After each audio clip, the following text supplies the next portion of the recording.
दोस्तों, औरत जब अपने साहस और आत्मसम्मान से आगे बढ़ती है तो वो ना केवल अपनी कहानी बदलती है बल्कि दुनिया के लिए भी एक मिसाल बन जाती है। तो कुछ ऐसी है हमारी आज की ये कहानी।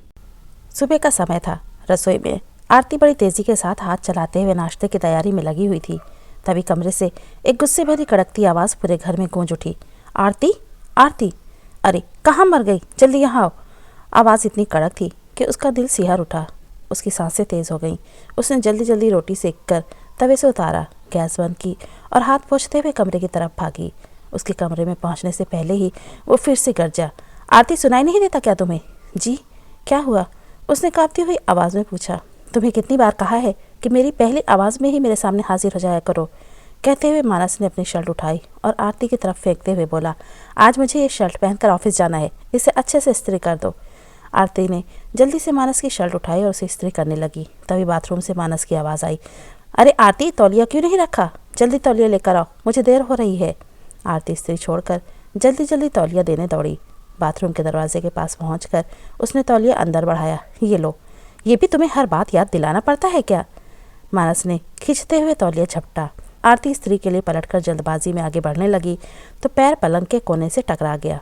दर्द के मारे उसका चेहरा सफ़ेद पड़ गया। उसने कराहते हुए पैर को सहलाया और फिर तुरंत शर्ट पर ध्यान दिया, लेकिन उसकी नज़र शर्ट पर पड़ते ही वो सन रह गई। शर्ट का एक हिस्सा जल चुका था। हे भगवान, अब क्या होगा? आरती के होठ फड़कने लगे। वो डर के मारे बुरी तरह से कांप रही थी। लेकिन तभी बाथरूम का दरवाज़ा खुला और मानस बाहर आ गया। मेरी शर्ट तैयार है? उसने गुस्से से पूछा, लेकिन आरती कुछ बोल ही नहीं पाई। जैसे ही मानस ने जली हुई शर्ट देखी, उसकी आंखें गुस्से से लाल हो गई। तुमने ये क्या कर दिया? ये मेरी फेवरेट शर्ट थी। वो गरजा। सॉरी, वो गलती से।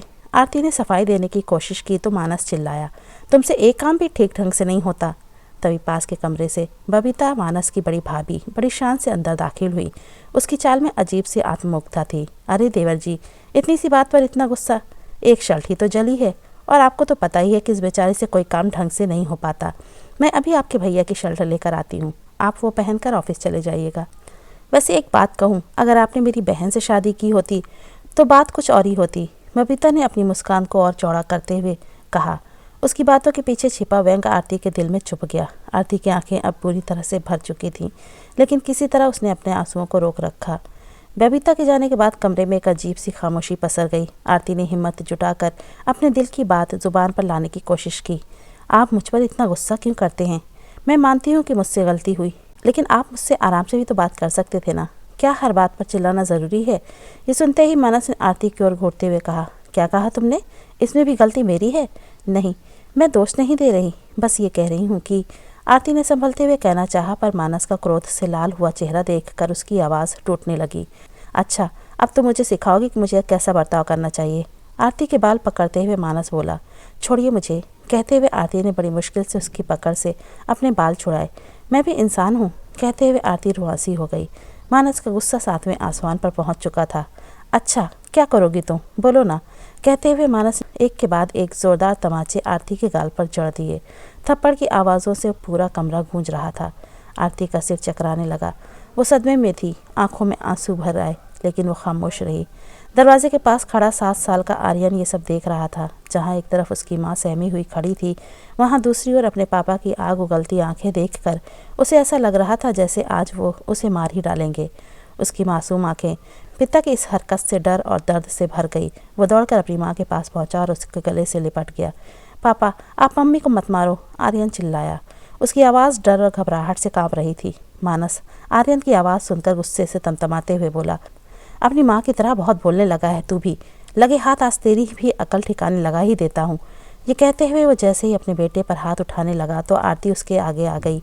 नहीं, मेरे बच्चे को हाथ लगाने की कोशिश भी मत करना, आरती ने आर्यन को अपने सीने से लगाते हुए लगभग चीखते हुए कहा। उसकी आंखों में गुस्सा और बेबसी दोनों झलक रहे थे। इधर मानस गुस्से से उबलते हुए आरती को बुरी बुरी गालियां देने लगा और कुछ देर बाद कोई दूसरी शर्ट पहनकर गुस्से में उसने अपना बैग उठाया और दरवाजे से बाहर निकल गया। दरवाज़ा ज़ोर से बंद करने की आवाज़ के साथ में एक अजीब सा सन्नाटा छा गया। आरती घुटनों के बल बैठ गई और आर्यन को गले लगाकर फूट फूट कर रोने लगी। मम्मी, पापा इतना गुस्सा क्यों करते हैं? आर्यन ने रुआसी आवाज़ में पूछा, लेकिन आरती के पास उसके सवाल का कोई जवाब नहीं था। दोनों देर तक एक दूसरे से चिपके बैठे रहे। आरती आर्यन को सहलाने की कोशिश कर रही थी, लेकिन उसके अंदर भी एक तूफान उमड़ रहा था। आरती की आंखों में बीते वक्त की यादें तैरने लगीं। आरती एक साधारण और संस्कारी लड़की थी। जब वो केवल 12 वर्ष की थी तो उसके माता पिता का देहांत हो गया था। उसके बाद उसकी परवरिश उसके मामा मामी ने की। मामी को उससे कुछ खास लगाव नहीं था, लेकिन मामा उसका बहुत ख्याल रखते थे। पढ़ाई पूरी करने के बाद आरती एक कॉलेज में लेक्चरर हो गई। जल्दी से एक अच्छा लड़का देखकर उसके हाथ पीले करना चाहते थे उसके मामा। वही मानस रमाशंकर जी का छोटा बेटा था। रमाशंकर जी की तबीयत कुछ ठीक नहीं रहती थी, इसलिए वो चाहते थे कि उनके रहते ही उनके छोटे बेटे का विवाह कर दिया जाए। रमाशंकर जी और आरती के मामा विनोद जी एक दूसरे को अच्छे से जानते थे। एक बार विनोद जी के घर आए रमाशंकर जी ने आरती को देखा। आरती अच्छी पढ़ी लिखी तो थी ही, साथ घर के काम में भी वो सुघड़ थी। रमाशंकर जी उसकी शालीनता और व्यवहार से इतने प्रभावित हुए कि वहीं पर अपने बेटे मानस के लिए उसका हाथ मांग लिया। विनोद जी भी इस बात के लिए राजी हो गए, लेकिन बात इतनी सीधी नहीं थी। मानस की भाभी बबीता, जो एक चालाक व्यक्तित्व की महिला थी, इस रिश्ते से खुश नहीं थी। वो चाहती थी कि मानस की शादी उसकी छोटी बहन जया से हो। बबीता को लगता था कि उसकी बहन घर पर उसका वर्चस्व बनाए रखने में मदद करेगी। बबीता ने रमाशंकर जी से कहा, पापा जी, आरती भले ही अच्छी लड़की हो, लेकिन मेरी बहन से उसका कोई मुकाबला नहीं। और फिर मानस तो अच्छा पढ़ा लिखा है और खूब अच्छा कमाता है। मानस जैसे लायक लड़के के लिए लड़की भी लाखों में एक होनी चाहिए। लेकिन रमाशंकर जी ने बबीता की बातों को नज़रअंदाज करते हुए मानस को इस रिश्ते के लिए मना लिया। मानस और आरती की शादी धूमधाम से हुई। शुरुआत में सब कुछ बहुत अच्छा था। शादी के बाद आरती ने अपनी नौकरी भी छोड़ दी, क्योंकि मानस ये चाहता था कि उसकी पत्नी घर पर रहकर घर का काम संभाले। आरती ने पूरी कोशिश की कि वो घर के सभी सदस्यों को खुश रखे। उसने बबीता की भी इज्जत की और उसे हमेशा बड़ी बहन का दर्जा दिया। लेकिन बबीता को आरती का ये व्यवहार दिखावा लगता था। उसे ये बात मंजूर नहीं थी कि आरती घर में सबका प्यार और सम्मान पा रही है, इसलिए वो हमेशा आरती को नीचा दिखाने की फिराक में रहती थी। एक दिन जब आरती अपने मायके गई हुई थी तो बबीता को मौका मिल गया और मानस के पास आकर बोली, देवर जी, आप तो बड़े पढ़े लिखे और मॉडर्न हैं। ये आरती है, आपकी बराबरी की नहीं। आप कहाँ इतने स्टाइलिश और हैंडसम, और कहाँ वो साधारण से दिखने वाली लड़की आरती। मानस ने उस समय कुछ नहीं कहा, लेकिन उसकी सोच पर असर पड़ने लगा। धीरे धीरे मानस का व्यवहार आरती के प्रति कठोर और रूखा होने लगा। छोटी छोटी बात पर उसे डांटना, ताने मारना और कभी कभी हाथ उठाना भी आम हो गया। आरती इस बदले हुए व्यवहार को समझ नहीं पा रही थी। उसने कई बार मानस से बात करने की कोशिश की, लेकिन मानस का जवाब हमेशा कटु और आक्रामक ही रहा। इस बारे में आरती ने जब अपनी सास अपर्णा से बात की तो सास ने जो जवाब दिया उसे सुनकर वो हैरान रह गई। बहू, पति पत्नी के बीच तो ऐसी छोटी मोटी बातें होती रहती हैं, उन्हें ज़्यादा नहीं बढ़ाना चाहिए। किसी तीसरे के सामने रोना रोने की बजाय इन बातों को कमरे के भीतर ही सुलझाना चाहिए। इतना कहकर उसकी सास ने पल्ला झाड़ लिया। लेकिन उसके ससुर रमाशंकर जी उसकी हालत समझ पा रहे थे। अक्सर वो अपने बेटे मानस को अकेले में समझाने की कोशिश किया करते थे, लेकिन मानस एक कान से सुनकर दूसरे कान से निकाल दिया करता था। इधर रमाशंकर जी, जो दिल के मरीज थे, एक दिन उन्हें तेज़ दर्द उठा। इससे पहले कि घर वाले उन्हें अस्पताल पहुंचा पाते, वो भगवान को प्यारे हो गए। उसके बाद तो जैसे मानस को खुली छूट मिल गई अपनी मनमानी करने की। शादी के करीब 2 साल के बाद आरती ने एक बेटे को जन्म दिया। उसे लगा था कि अब मानस के व्यवहार में कुछ परिवर्तन आ जाएगा, लेकिन ये शायद उसका वहम ही था। अब मानस हर रात को शराब पीकर घर आता। दरवाज़ा खोलते ही शराब की दुर्गंध पूरे घर में फैल जाती। आरती पूरे दिन घर के कामों में लगी रहती और रात को अपने बेटे आर्यन के साथ जागती रहती, लेकिन मानस को इससे कोई फर्क नहीं पड़ता था। आप इतनी देर रात तक बाहर रहते हैं, पीकर आते हैं, कम से कम थोड़ा तो ख्याल करें। एक दिन आरती ने हिम्मत जुटाकर कहा। क्या कहा? किस बात का ख्याल करूं मैं? अरे, मैं काम करता हूँ, घर चलाता हूँ, और तू क्या करती है? रोटियां पकाती है और बच्चे को संभालती है। तुझे मेरी कद्र करनी चाहिए। तू मेरे घर में रहती है, मेरे पैसों पर पलती है और मुझे ही सिखाती है कि मुझे क्या करना चाहिए। मानस ने चिल्लाते हुए पास रखा गिलास जमीन पर पटक दिया और आरती को धक्का देकर जमीन पर गिरा दिया। पति के व्यवहार से परेशान आरती ने पूरी रात जागते हुए काटी। अगली सुबह जब मानस सो रहा था, आरती रसोई में नाश्ता बना रही थी, तभी उसकी जेठानी बबीता वहां आ गई। अरे आरती, रात को फिर कुछ हुआ क्या? गाली गलौज की आवाज़ तो मेरे कमरे तक आ रही थी। बबीता ने एक मुस्कुराहट के साथ कहा। आरती ने कुछ नहीं कहा और सिर झुकाए अपना काम करती रही। मैं तो पहले ही कहती थी कि तुम इस घर के लायक ही नहीं हो। न तुम अपने पति को संभाल पा रही हो और न ही इस घर को। भाभी प्लीज़, मैं पहले ही बहुत परेशान हूँ, आरती ने धीमे स्वर में कहा। परेशान? परेशान तो मानस है तुम्हारी वजह से, उसकी ज़िंदगी ख़राब कर दी तुमने। ये कहकर बबीता नाश्ता उठाकर चली गई। आरती के सब्र का बांध टूटने लगा था, लेकिन अपना दिल हल्का करती भी तो किससे। कुछ सोचकर उसने एक बैग में अपने और अपने बच्चे के कपड़े पैक किए और चुपचाप अपने मायके चली गई। आरती मायके पहुंची तो उसे लगा था कि शायद यहाँ उसे सहारा मिलेगा, उसकी तकलीफ को समझा जाएगा। लेकिन जैसे ही उसने अपनी मामी और मामा के सामने अपनी व्यथा रखी, उनकी प्रतिक्रिया ने उसे भीतर तक झकझोर दिया। थोड़ी देर तक मामा मामी एक अलग कमरे में बातें करते रहे और फिर बाहर निकल उसके मामा ने गहरी सांस लेते हुए कहा, देखो बेटी, हर घर में छोटी मोटी बातें होती रहती हैं। कभी कभी गुस्से में आवाज़ ऊंची हो जाती है, लेकिन इसका मतलब ये नहीं कि बात को इतना बढ़ाया जाए। तुम्हें समझना चाहिए, ये सब सहन करते हुए अपने सभी फ़र्ज़ निभाने ही तुम्हारी जिम्मेदारी है। आरती हतप्रभ रह गई। वो कुछ कह पाती उससे पहले ही उसकी मामी ने आगे बढ़कर कह दिया, देख आरती, लड़कियों का घर तो उसका ससुराल ही होता है। अब तो लड़ झगड़ कर यहाँ आकर बैठ जाएगी तो समाज में हमारी क्या इज्जत रह जाएगी। हमें अपनी बेटी का भी विवाह रचाना है, जैसे भी करके अपनी गृहस्थी की गाड़ी चलाओ, मामी ने ठंडे स्वर में कहा। आरती का धैर्य जवाब दे गया। उसने कांपती हुई आवाज़ में कहा, मामा, लेकिन मैं उस नर्क में वापस जाना नहीं चाहती। तो उसके मामा ने कहा, बस अब और बहस मत करो, हम तुम्हारे भले के लिए कह रहे हैं। कल सुबह वापस अपने घर जाओ और अपनी जिम्मेदारियों को निभाओ। ठंडे दिमाग से काम लोगी तो सब ठीक हो जाएगा। उस रात आरती बहुत देर तक छत को घूरती रही। उसकी आंखों में आंसू थे, लेकिन अब उनमें दर्द के साथ साथ गुस्सा भी था। अगली सुबह आरती चुपचाप अपना बैग उठाकर ससुराल लौट आई। दरवाज़ा खोलते ही बबीता की चुभती हुई आवाज़ सुनाई दी, अरे आ गई महारानी, मामा मामी 2 दिन भी नहीं रख पाए तुम्हें। आरती ने कुछ नहीं कहा। वो जानती थी कि बबीता को जवाब देने का कोई फ़ायदा नहीं। उसके बाद के दिन के आरती के लिए और भी कठिन हो गए। अब मानस और बबीता दोनों समझ गए थे कि आरती को मायके से कोई सहारा नहीं मिलेगा। मानस का रवैया और कठोर हो गया। अब न केवल हर रात शराब पीकर आता, बल्कि जानबूझकर आरती को और अपमानित करने के लिए परिवार के सामने भी उसे खरी खोटी सुनाने लगता। लेकिन एक दिन आर्यन बीमार पड़ गया। पूरी रात बुखार में तपते बेटे के साथ आरती जागती रही। उसने मानस को कई बार उठाने की कोशिश की, लेकिन उसने झुंझलाते हुए कहा, मुझे सोने दे, वैसे भी ये सब तेरा काम है, मेरा नहीं। अगली सुबह जब आरती ने अपने बेटे को डॉक्टर को दिखाने की बात कही, तो मानस ने स्पष्ट सा जवाब देते हुए कहा, डॉक्टर के पास जाना है तो ऑटो करके चली जाओ, मेरे पास समय नहीं है। भीतर तक टूट चुकी थी आरती। उसने डॉक्टर के पास जाकर आर्यन का इलाज करवाया। अपनी इसी जिंदगी को ही वो अपनी नियति मान बैठी थी और इसी तरह से समय बीत रहा था। परंतु आज जब शर्ट जलने की बात पर मानस हैवानियत पर उतर आया था और आरती के साथ जिस तरीके से उसने मारपीट की थी, उसे देखकर उसका बेटा आर्यन आज बुरी तरह से सहम गया था। माँ के साथ चिपका हुआ वो डर के मारे कांपता ही जा रहा था। आर्यन की हालत देखकर आरती सोचने लगी कि आखिर खुद को और अपने बच्चे को इस नरक जैसी जिंदगी से कैसे छुटकारा दिलाए। थोड़ी देर में उसने अपना फ़ोन उठाया और कॉलेज फ्रेंड्स के ग्रुप पर हो रही बातचीत को पढ़ने लगी। हर साल उसकी कॉलेज की सहेलियाँ एक गेट टुगेदर अरेंज करती थीं। आज भी उसी विषय में बातचीत चल रही थी। वो हमेशा उस गेट टुगेदर में जाने के बारे में सोचती थी, लेकिन हर बार मानस के डर से मना कर देती। इस बार उसने खुद को रोकने की कोशिश नहीं की। 2 दिन बीते, आज गेट टुगेदर का दिन था। मानस की जाने के बाद आरती तैयार हो गई और आर्यन के साथ लेकर घर से निकल पड़ी। वहां पहुंचकर सहेलियों से मिलने पर उसके चेहरे पर बरसों बाद मुस्कान आई थी। उसकी बेस्ट फ्रेंड मुस्कान उससे मिली तो देखते ही बोली, आरती, ये तुम हो? तुम्हें हो क्या गया है? कभी कॉलेज की ब्यूटी क्वीन कहलाती थी तुम, और अब तो चेहरे से रौनक ही गायब है। पहले तो आरती ने बात को टालने की कोशिश की, लेकिन उसी दौरान मुस्कान की नज़र उसकी गर्दन और बाजुओं पर पड़ी। ये निशान कैसे हैं आरती?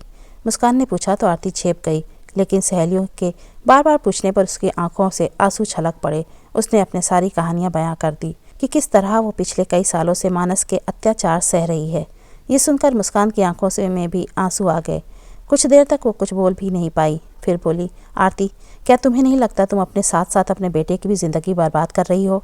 तुम्हारी सबसे बड़ी गलती ये थी कि तुमने अपने हिटलर पति का फरमान मानकर नौकरी छोड़ दी।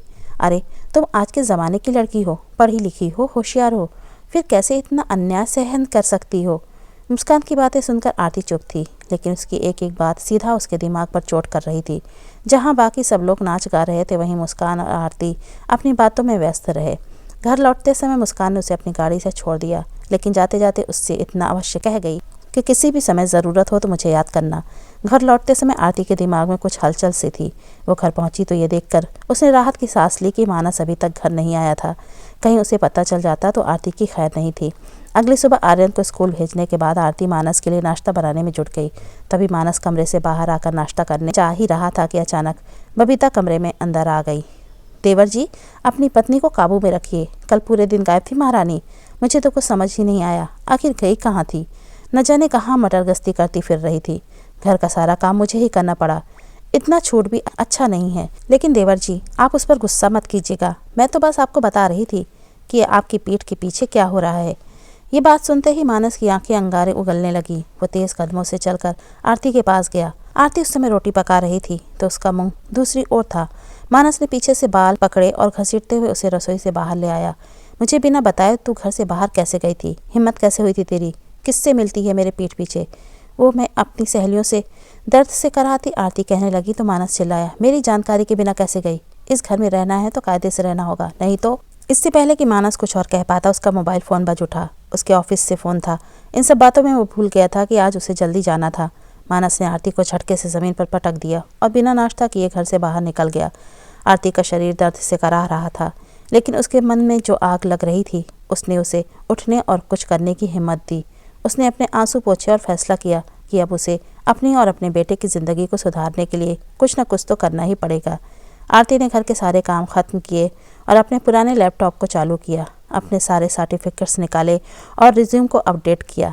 उसने ये तय कर लिया था कि अब वो आत्मनिर्भर बनेगी। उसने शहर के हर कॉलेज और स्कूल की वेबसाइट पर जाकर नौकरी की वैकेंसी देखनी शुरू की, परंतु देखा कि जहाँ भी वैकेंसी थी वहाँ एक्सपीरियंस कैंडिडेट की मांग थी। लेकिन उसके पास तो एक्सपीरियंस था ही नहीं, बल्कि अब तो 7 वर्षों का लंबा अंतराल आ चुका था। फिर भी उसने हार नहीं मानी और कई जगहों पर ईमेल और आवेदन भेजे। शाम के समय आरती लैपटॉप पर नजरें गड़ाए नौकरी के किसी संभावित जवाब का इंतजार कर रही थी। तभी दरवाजे पर तेज आवाज़ हुई। आरती चौंकी। दरवाज़ा खोला तो सामने मानस खड़ा था। उसके हाथ में एक लिफाफा था। आरती ने लिफाफा लिया और अंदर जाकर उसे खोला। उन कागजों में लिखा हर शब्द जैसे किसी हथौड़े की तरह उसकी आत्मा पर वार कर रहा था। तलाक? आरती ने कांपते हुए कहा। हाँ, मानस ने ठंडे लहजे में जवाब दिया। और ये भी जान लो कि आर्यन अब मेरे पास रहेगा, क्योंकि तुम बेरोजगार हो, कुछ काम धंधा नहीं करती हो, इसलिए उसकी देखभाल करने के काबिल नहीं हो। आरती ने कागजों की ओर देखा, फिर मासूम से आर्यन के चेहरे पर उसकी नज़र पड़ी। उसकी आंखों में आंसू तैर गए। एक दिल तो किया कि बुक्का फाड़ कर रो पड़े, लेकिन उसने खुद को कमज़ोर नहीं पड़ने दिया। अगर आज हार गई तो आर्यन का भविष्य बर्बाद हो जाएगा। नहीं, कुछ तो करना होगा। उसने संयम से काम लिया और रात भर यही सोचती रही कि उसे क्या करना चाहिए। अगली सुबह उसने मुस्कान को फ़ोन किया। मुस्कान, मैं अब इस घर में और नहीं रह सकती। आरती की आवाज़ कांप रही थी। क्या हुआ आरती? मुस्कान की आवाज़ में चिंता छलक रही थी। मानस ने मुझे तलाक देने के बारे में सोचा है और वो आर्यन को मुझसे दूर करना चाहता है। मैं अपने बच्चे से अलग होकर नहीं जी पाऊंगी। मुझे तुम्हारी मदद चाहिए और हो सके तो मेरे लिए किराए पर एक छोटा सा घर ढूंढ दो। तो मुस्कान ने तुरंत जवाब दिया, तुम चिंता मत करो, और किराए का घर ढूंढने की क्या ज़रूरत है? तुम मेरे साथ रह सकती हो, हमारे घर पर। नहीं मुस्कान, पहले ही मेरे ससुराल वाले मुझ पर उंगली उठाने में देर नहीं करते। अगर मैं तुम्हारे घर आई तो मेरे चरित्र पर कीचड़ उछालते हुए वो लोग इस बात को कोर्ट में मेरे खिलाफ प्रयोग करेंगे। कोई बात नहीं आरती, मैं तुम्हारे लिए किराए का घर ढूंढ सकती हूँ, और कोई फिक्र मत करना। यही समय है जब तुम्हें खुद को साबित करना है, और मैं तुम्हारे साथ हूँ।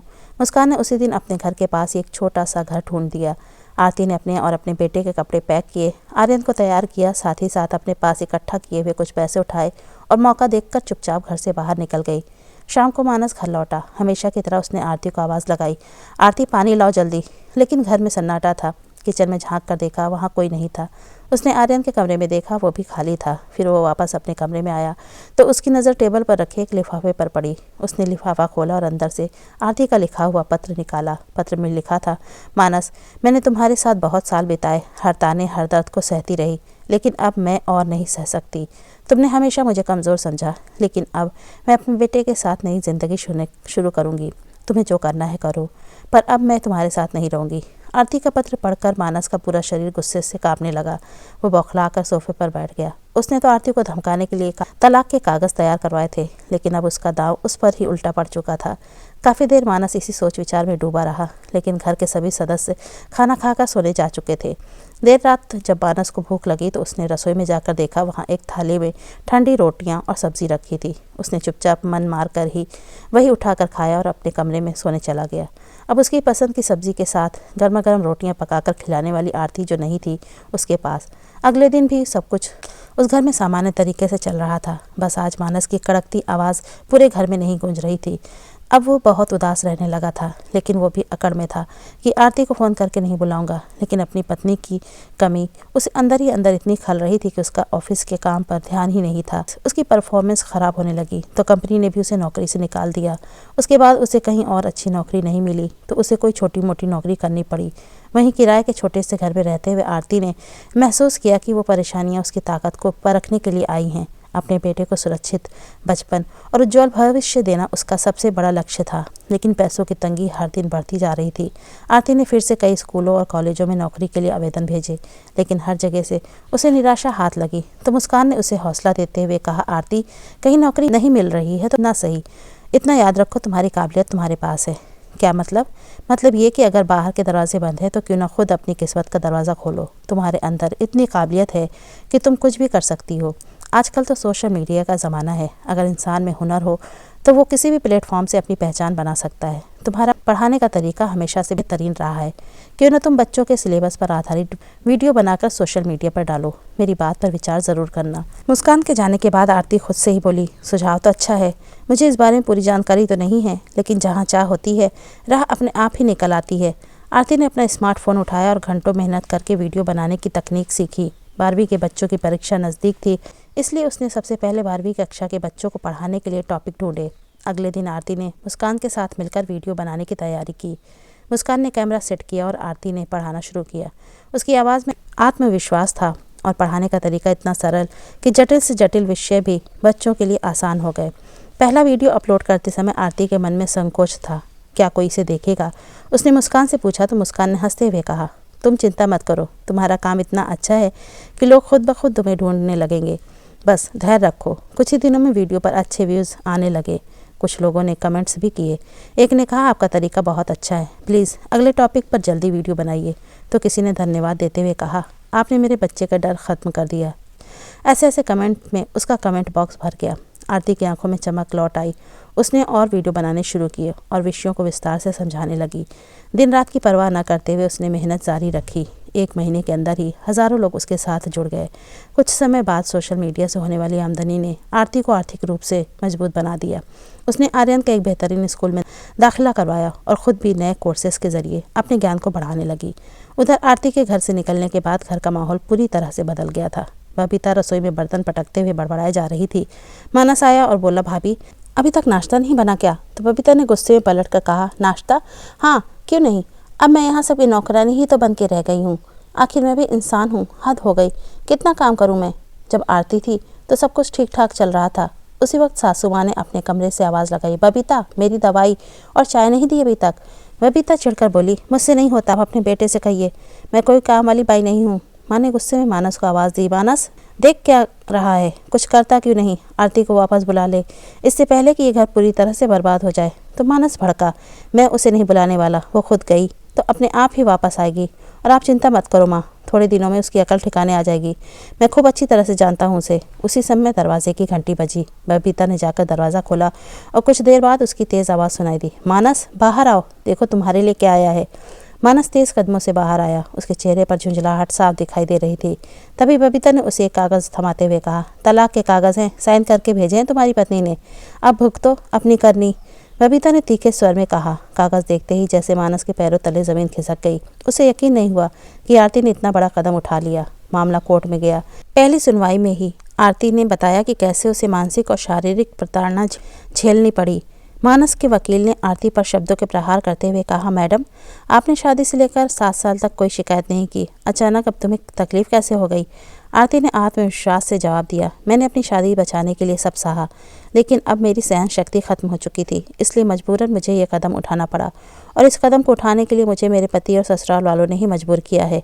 मानस के वकील ने आरती पर बदचलन और लापरवाह माँ होने के आरोप लगाए। जो महिला खुद ही घर छोड़कर चली गई, जिसका चाल चलन ही ठीक ना हो, ऐसी माँ को बच्चे की कस्टडी कैसे दी जा सकती है? लेकिन आरती ने अपना पक्ष मजबूती से रखा। उसने गवाह और मेडिकल रिपोर्ट पेश किए जो उसके साथ हुई घरेलू हिंसा को साबित कर रहे थे। सबसे बड़ा मोड़ तब आया जब आर्यन को कोर्ट में बुलाया गया। वो अपनी माँ का हाथ पकड़कर अंदर आया था। जज ने उससे प्यार से पूछा, बेटा आप किसके साथ रहना चाहते हो? आर्यन ने बिना किसी डर के कहा, मैं अपनी मम्मी के साथ रहना चाहता हूँ। पापा मम्मी को बहुत मारते थे, उन पर ज़ोर ज़ोर से चिल्लाते थे, मम्मी बहुत रोती थी, मेरे पापा बहुत बुरे हैं, मैं उनके साथ नहीं रहना चाहता। मानस ने आर्यन की ये बात सुनी तो उसका चेहरा शर्मिंदगी से भर उठा। उसके केस जीतने की उम्मीदें अब ना के बराबर थी। अगली सुनवाई में नतीजा आना था। अब आरती ने इंस्टॉलमेंट पर अपना एक छोटा सा घर भी खरीद लिया और अपने बेटे आर्यन के साथ वहां शिफ्ट हो गई। केस की अंतिम सुनवाई से ठीक एक दिन पहले आरती के पास मानस का फ़ोन आया। उसने फ़ोन उठाया तो मानस ने कहा कि वो एक बार उससे मिलना चाहता है, लेकिन मैं तुमसे मिलना नहीं चाहती। आरती ने साफ शब्दों में कहा, लेकिन मानस ने एक अंतिम बार उसे मिलने की इच्छा जताई तो आरती उससे मिलने के लिए तैयार हो गई। करीब 20 मिनट के बाद मानस आरती के घर के बाहर खड़ा था। घर के बाहर नेम प्लेट लगी थी जिस पर आरती का नाम लिखा था। उसने बेल बजाई तो आरती ने दरवाज़ा खोला और उसे अंदर आने को कहा। मानस अंदर का नज़ारा देखकर भी हैरान था। घर भले ही छोटा था, लेकिन पूरी तरह से सुव्यवस्थित घर में सभी तरह की सुविधा का सामान था। क्या बात करनी थी? आरती ने सीधे सवाल किया। मानस ने अपने स्वर में नरमी लाने की कोशिश की। आरती, मुझे तुमसे बात करनी है, बस 5 मिनट चाहता हूँ तुम्हारे। आरती, मुझे अपनी गलतियों का एहसास हो गया है। तुम्हारे जाने के बाद मुझे समझ में आया कि मेरे जीवन में तुम्हारी कितनी अहमियत थी। तुम्हारे बिना घर बिखर गया है, माँ बीमार है और भाभी हर रोज़ झगड़ा करती है। और सच कहूँ तो कोर्ट में जो कुछ भी आर्यन ने मेरे लिए कहा उसके बाद से तो मैं अपनी ही नज़रों में गिर गया हूँ। मैंने तुम्हारे साथ बहुत बुरा किया है आरती। तो आरती ने गंभीर स्वर में कहा, अच्छा, अब जब तुम्हारी ज़िंदगी में सब कुछ ख़राब हो गया है तब तुम्हें मेरा और आर्यन का ख्याल आ रहा है। नहीं आरती, मुझे सच में अपनी गलती का एहसास है। मैं बस इतना कहना चाहता हूँ कि तलाक का मामला छोड़ दो, मेरे साथ वापस चलो, सब कुछ फिर से शुरू करते हैं। आर्यन के बारे में तो सोचो, उसने भी अपने पिता की ज़रूरत है। हाँ, सही कहा आपने, आर्यन को अपने पिता की ज़रूरत है, लेकिन ऐसे पिता की जो उसका आदर्श बने।